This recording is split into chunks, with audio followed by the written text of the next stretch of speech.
How's it going, folks? Chris here with my next question time video series episode. Thanks very much for all your comments on the last one. It's great to know that you enjoy these little video things.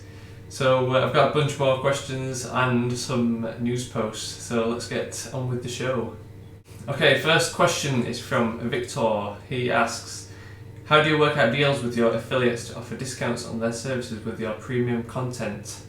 Well, actually, most companies actually get in touch and ask if I'd like to arrange some sort of discount or giveaway. That's obviously another huge benefit from having quite a popular blog.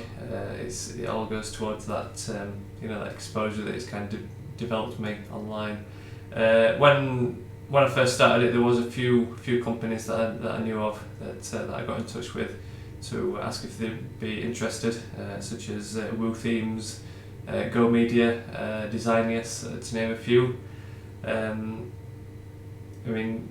Most companies are really happy to get on board. These companies work the same as my blog in that exposure on the interwebs and in the blogosphere really helps out and earns them extra money. So having a post on my blog helps them out with the SEO links and all sorts of little things like that, and they get puts their name out there a little bit more. So for the sake of a price of one of their products or a little 25% discount, it really helps out, and obviously helps the members out. It treats them to some really nice goodies for their low membership fee, and obviously the advantage of the Access All Areas fee is that the Access All Areas section is the fee stays the same, but the number of resources available gets higher and higher. So that's what they get back in return, and that's basically how they're all arranged. Okay, next up, Photoshop Academy asks, is it hard to start a new design tutorial blog as a freelancer? I'd say nowadays it's a lot harder than what it used to be. I started mine in 2007 during the blogging boom, when the majority of the popular blogs that you read now, that's when they started up in late 2006, 2007. I mentioned before I started mine after reading sites like Smashing Magazine and Bitbox when they first started, and back then it was a lot easier because there wasn't so many around, so we all kind of grew at the same rate and shared each other's posts. But now it's obviously become a lot more saturated, which makes it hard to get noticed. But that's not to say you can't.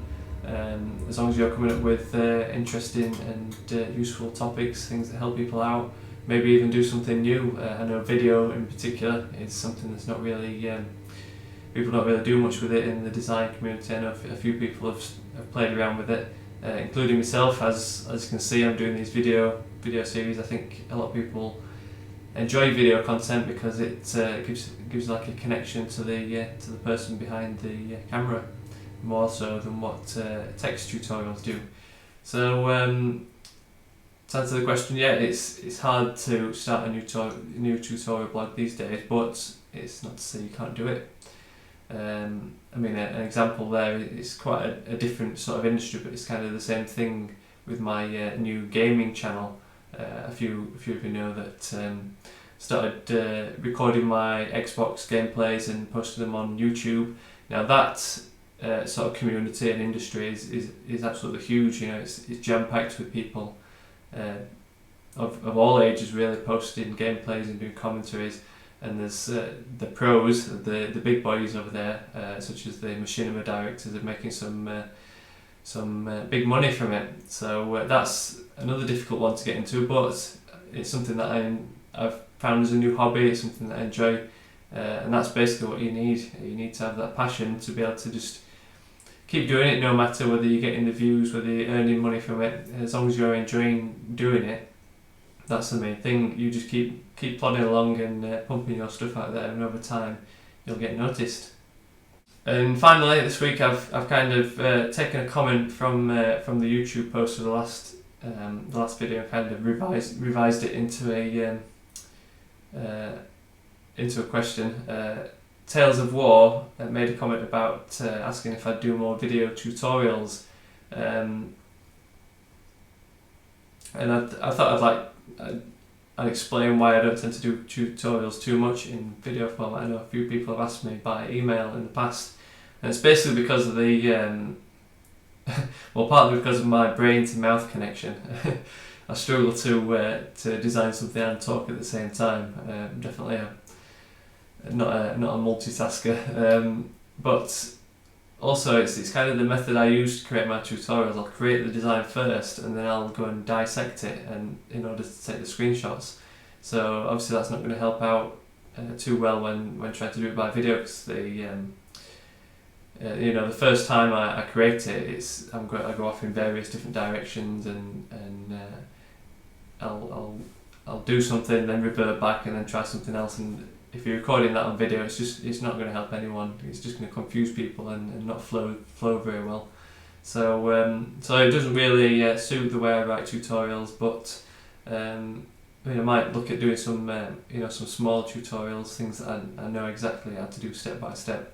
They might be quite interesting. But generally, I think I'll stick to my my text-based tutorials. I find they also get good search engine rankings with the keywords, so that obviously helps out. So I know a few people liked the news links, so I'm kind of doing a mixture of both questions and interesting articles and tutorials this time. So first up, we've got a post from Web Designer Wall titled HTML5 Grayscale Image Hover. It's an interesting little fancy feature that you can put into practice on your web designs using a mixture of jQuery and HTML5. Now beforehand, to create an image gallery which switched from colour to grayscale or grayscale to colour images on hover, you'd need two images. Now with HTML5 you can do this on the fly, so this tutorial shows you how, so definitely check that out. Next up, we've got a post from 6 Revisions, another one of my favourite blogs. This post looks at 7 common project management problems and how to solve them. So it's a good one for freelancers and people dealing with clients. It describes some of the typical client nightmares, like your client gives vague, ever-changing requirements. I'm sure we've all come across that, and it gives you some tips on how to deal with it. So there's another 6 topics in that post, so definitely head over and have a read and hopefully pick up some tips for your next project. And finally, I've got a tutorial from Web Expedition 18. This is a cool tutorial that shows you how to design a vintage style Swiss Air travel poster in Photoshop.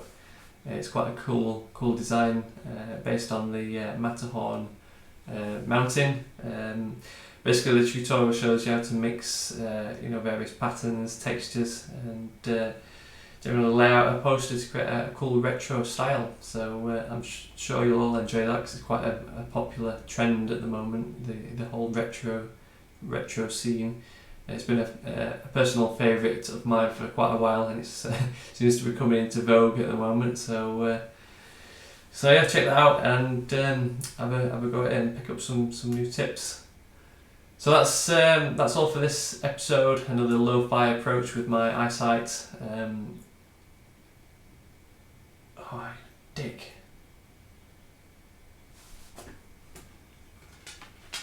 This is the connector for the microphone.